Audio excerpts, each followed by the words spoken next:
Wicked for Good is more than just a phrase, it's a movement. A revolution that's about to turn everything on its head. This isn't just another adaptation, not just a sequel, but a complete reimagining of what we thought we knew about the world of Wicked. The moment this goes live, everything changes. This is the transformation no one saw coming. It's not just a continuation, it's a game changer that rewrites the very foundation of Oz as we know it.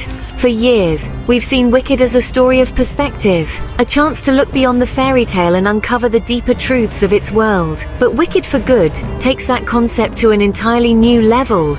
It doesn't just give us a fresh angle, it immerses us in a new reality where the characters we thought we understood are reshaped before our eyes.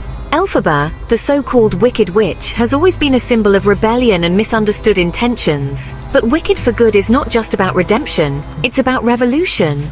The very definition of wicked is being flipped, and the consequences will be unlike anything we've ever seen before. Meanwhile, Glinda's role is shifting dramatically. The pristine, flawless image of the Good Witch has always been at odds with the complex political undertones of Oz. But now, Wicked for Good forces us to look deeper, past the facade, into the choices, the power struggles, and the true cost of being good in a world where morality isn't black and white. Everything changes in Wicked Part 2, and no character is left untouched. Even Nessa, Elphaba's seemingly innocent sister, is about to take a dark turn. After becoming the ruler of Munchkinland, she transforms into a ruthless leader, obsessed with keeping Bok by her side at any cost.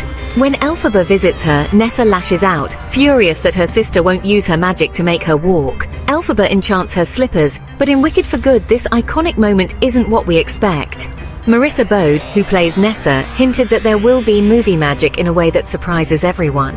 And then there's Bok. Trapped in a toxic situation, he finally tries to escape to win Glinda's heart. But Nessa, in a desperate attempt to make him stay, tries to cast a spell from Elphaba's book, and it backfires horribly. Instead of making Bok love her, she accidentally shrinks his heart, turning him into the Tin Man. By the end of Part 1, Glinda has chosen to stay with the wizard and Madame Morrible instead of following Elphaba, a choice that will continue to haunt her. The people of Oz demonize Elphaba completely, convinced that she must be destroyed.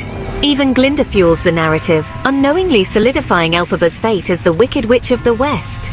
She transforms into the legend they fear, changing her outfits, owning her darkness, and continuing to fight for animal rights and those who cannot fight for themselves. She becomes the villain in the public eye, but never in her own heart. Meanwhile, Fiyero, torn between duty and love, is forced to hunt her down. But, his feelings don't fade, and when he finally chooses Elphaba, the consequences are catastrophic. Madame Morrible and the wizard craft a plan to draw Elphaba out by using Glinda against her. Glinda, desperate to bring her old friend back, unwittingly sets the stage for Elphaba's downfall. Then Dorothy enters the picture. The tornado that brings her to Oz? It wasn't an accident. It was Madame Morrible's doing. And when Dorothy's house crushes Nessa, the world blames Elphaba once again. The heartbreaking truth: Elphaba knows there is no escape.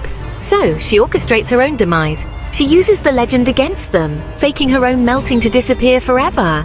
But before she goes, she entrusts Glinda with her mother's green bottle and the truth. The wizard is her father. In a shocking moment, Glinda presents the bottle to the wizard, and he recognizes it instantly. His reaction gives away everything, and the truth of Elphaba's origins is revealed. Overcome with guilt and rage, Glinda takes control of Oz. She banishes the wizard, arrests Madame Morrible, and becomes Glinda the Good. But the burden of truth lingers, a secret she will carry forever. And as for Elphaba, she escapes Oz with Fiyero now transformed into the Scarecrow, leaving behind the legend of the Wicked Witch of the West. And then there's Dorothy. Here's what nobody is talking about.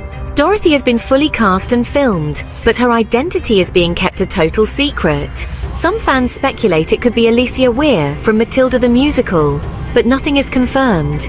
When she finally appears on screen, it will be one of the biggest surprises in the entire film. With Wicked for Good, we aren't just watching a story, we are witnessing a movement.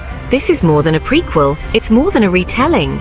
It is a fundamental shift in how stories are told. John Chu, the director, explained why Wicked had to be 2 films instead of 1. As we prepared this production over the last year, it became increasingly clear that it would be impossible to wrestle the story of Wicked into a single film without doing some real damage to it. They didn't just split the story, they expanded it, ensuring that Wicked for Good isn't just another movie, but a cultural phenomenon. This is the kind of event that people will look back on for years and say, I remember when Wicked for Good changed everything.